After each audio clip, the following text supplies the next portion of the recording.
Hello, fight fans. Welcome to another episode of More Than a Fight podcast. I am your host, Jose Alfredo Alcázar. This is your co-host, Juan. Then behind the camera, we have John.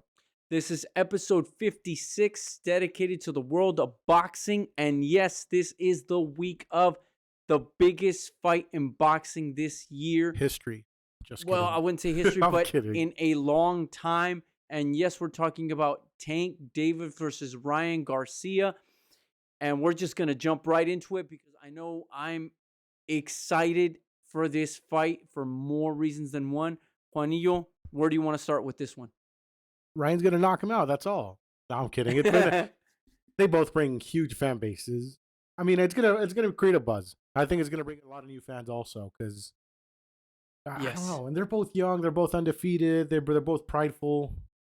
I'm excited for it. I don't know. I don't even know what else to say. I'm excited for it. Yeah. It's rare when you get undefeated fighters going against each other. Somebody's gotta go. Mm-hmm.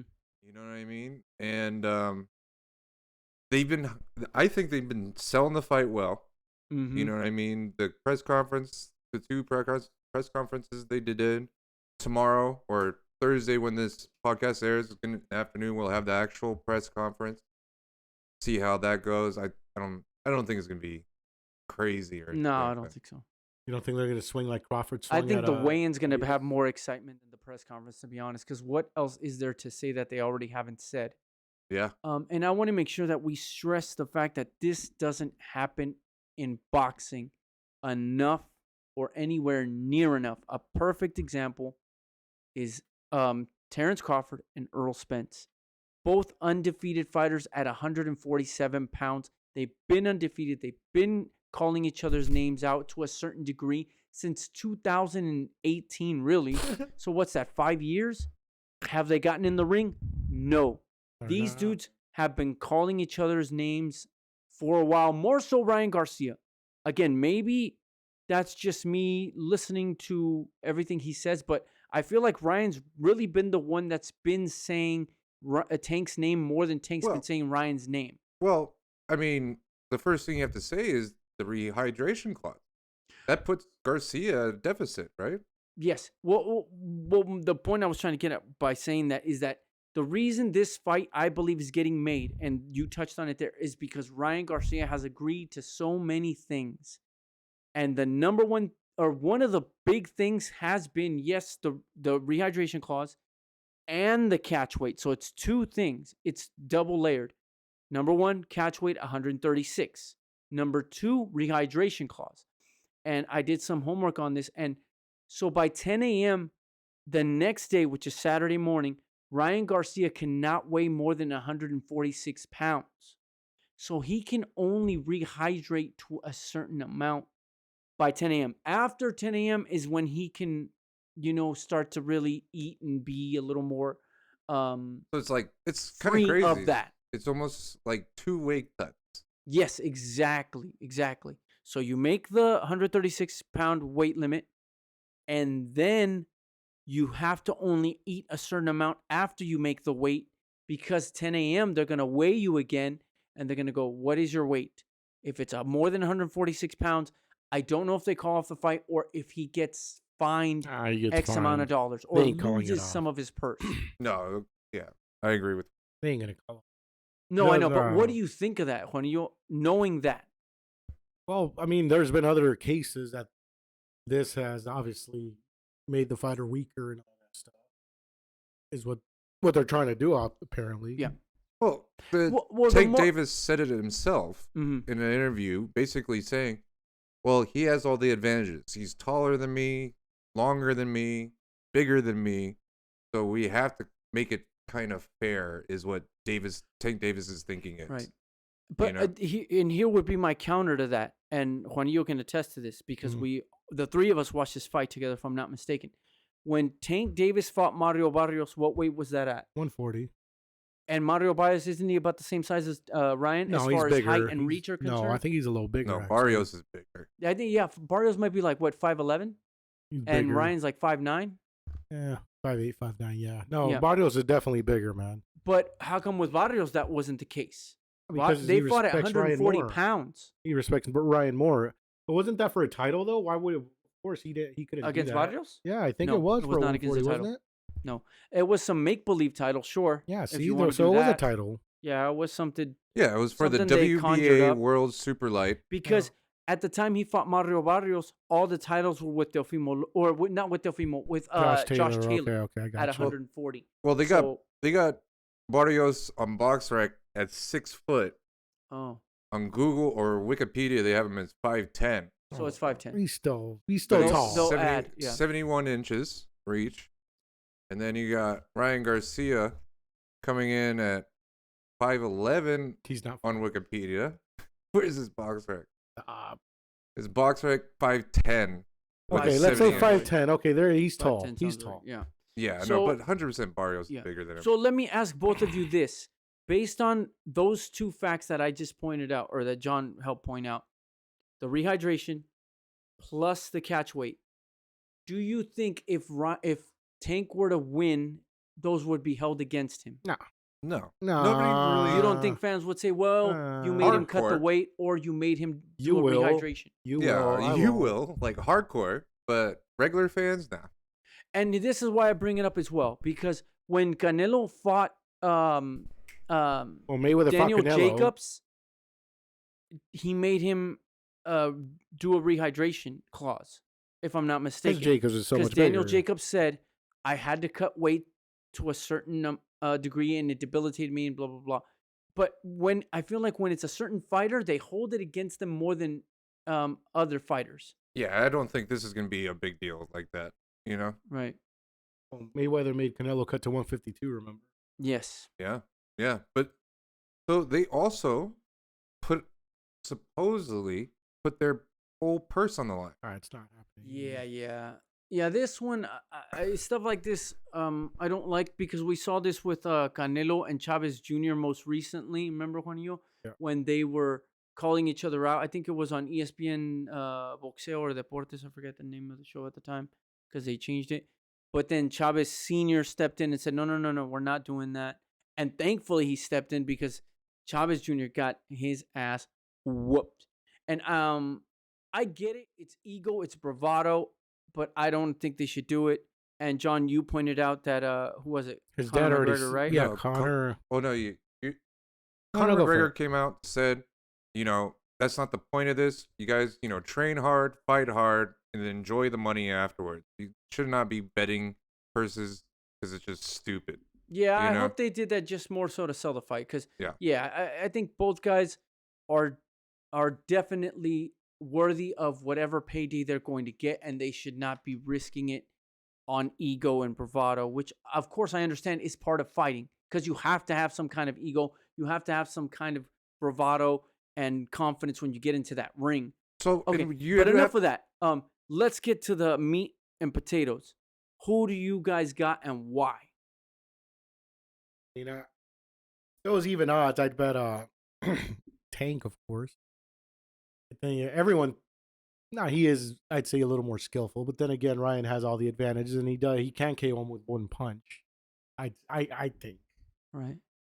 Oh, So you you think that Tank has to have an accumulation? No. Tank can KO him with one punch also. Mm-hmm. But you're saying you don't think Ryan can do it? No, Ryan can do it. Yeah. That's what makes it hard. I mean, Well, I forget what fighter said it today.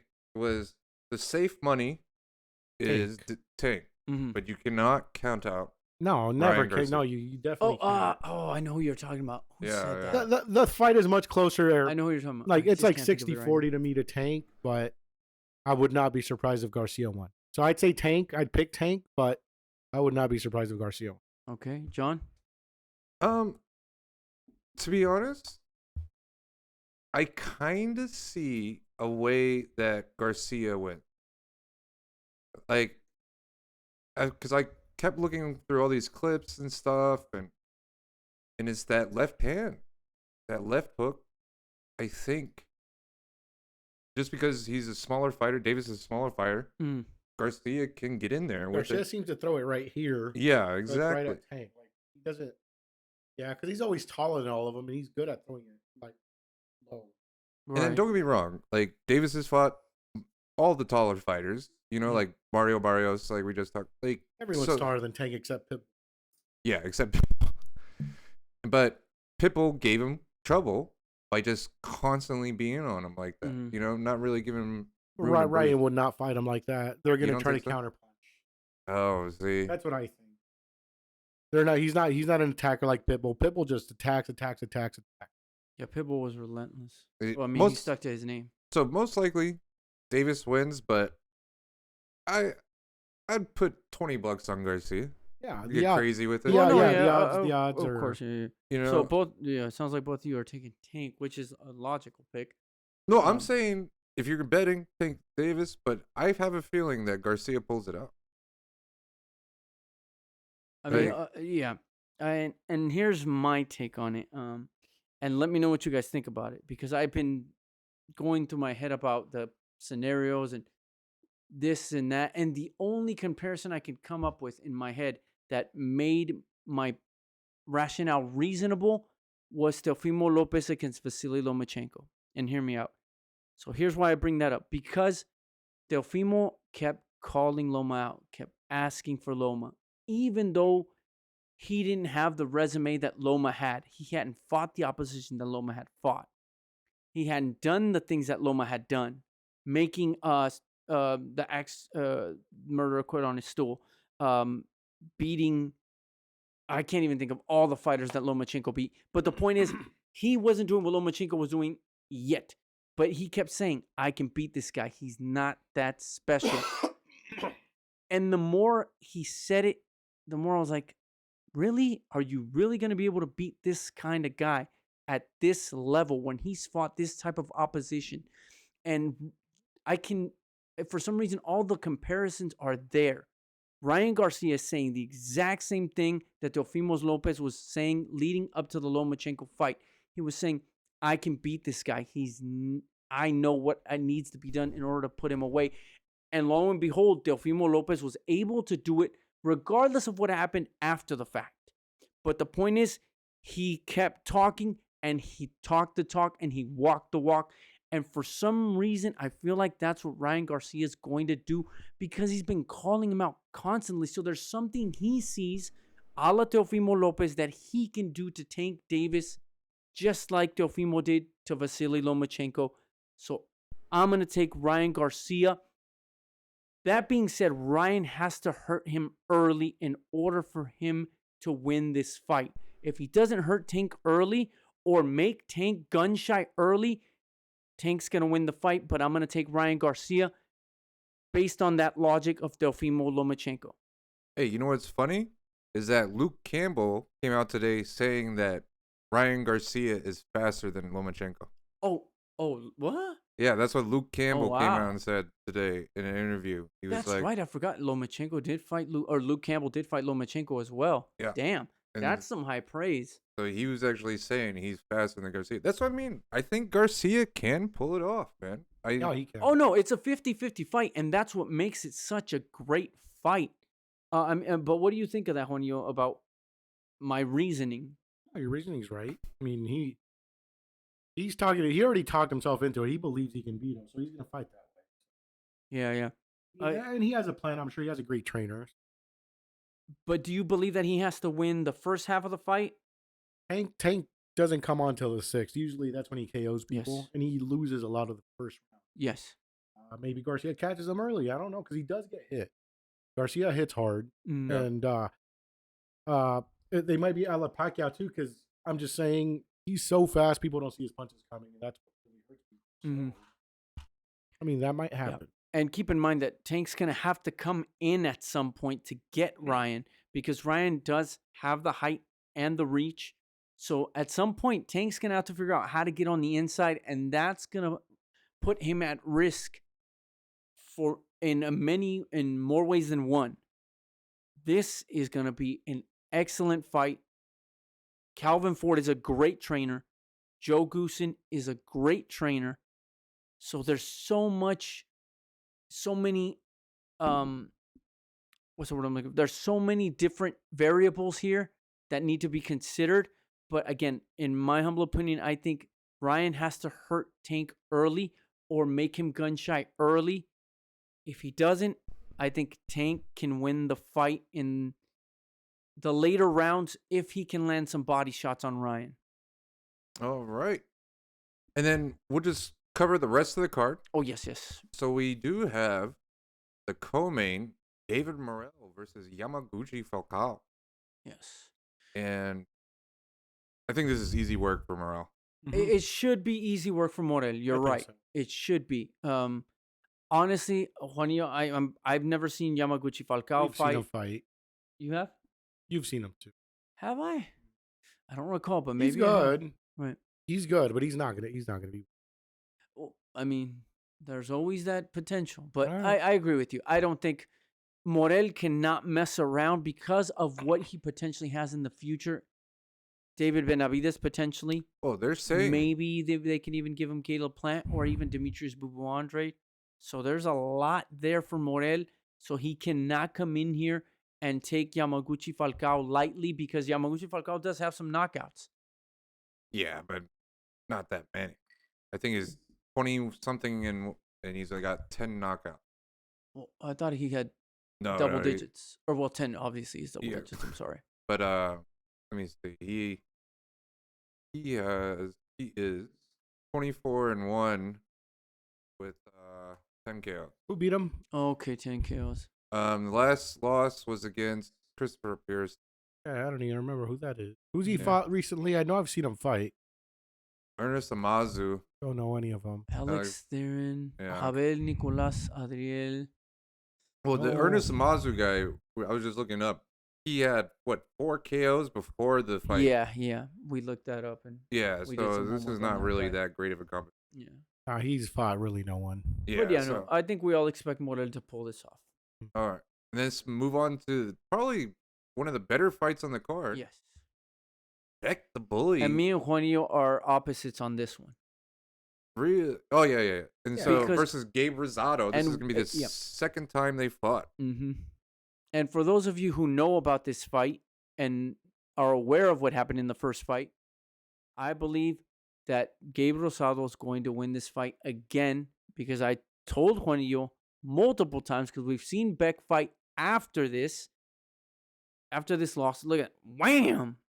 Right hand from hell. Gabe timed him beautifully. He got caught. I've told Juanillo, when Bek throws in a certain fashion, he leaves himself open. Gabe Rosado is seasoned enough to do this again. That's my opinion. I think Gabe's going to win this fight because not only is Bek going to be gun shy, but Gabe is going to be patient and wait for his moment.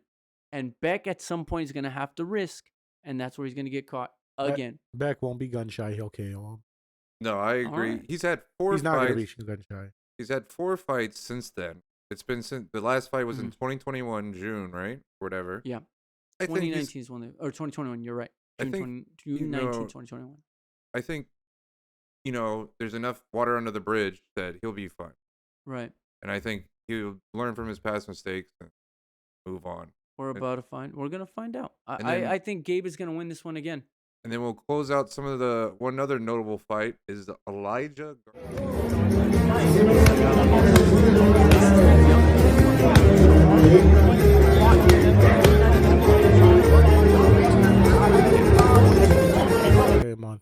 But he's back in the ring. Elijah Garcia, 19 years old. He fought Vidal. I don't know. It was March 4th. March 4th. Oh, March 4th.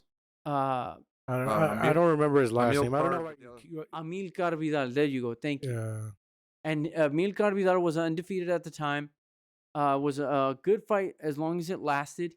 But Elijah Garcia has some high goals. He wants to be champion at middleweight by the time he's 21, if not before then, which I love to hear that because the middleweight division has been stagnant for too damn long. Sounds like Raul Rosas. Charlo does nothing. Triple G fights guys that nobody really wants to see. Munguia's just sitting there doing I don't know what. So I love to hear a kid like this come into the division and go, I want to be a champion by the time I'm 21 because that means he's willing to fight whoever has the titles, and that's what we need. The middleweight division has been non-existent for about, 3, maybe 4 years, ever since Canelo left and him and Triple G did their fights. Yeah, and then oh, you're right. Nothing's been happening there. Yeah. So I'm excited for that one. Some notable fights. Floyd Schofield. You guys remember him? He's pretty good. Yeah, he's undefeated. Last fight was Alberto Mercado and Daniel Rosas. So, Schofield. Yeah, so he'll be on the undercard as well. Okay.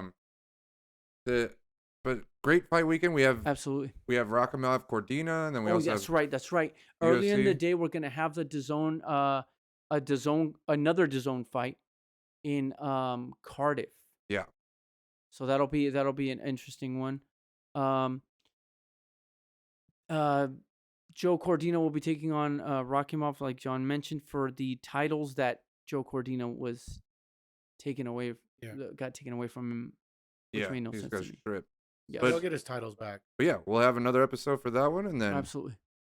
Anything else? And of course, guys, make sure you like, comment, subscribe. Check out our other social media feeds: TikTok, Instagram, Twitter, Facebook, whatever the hell else there is out there that we have. Please check it out and let us know what you think. Thanks, guys. All right. Just bleed.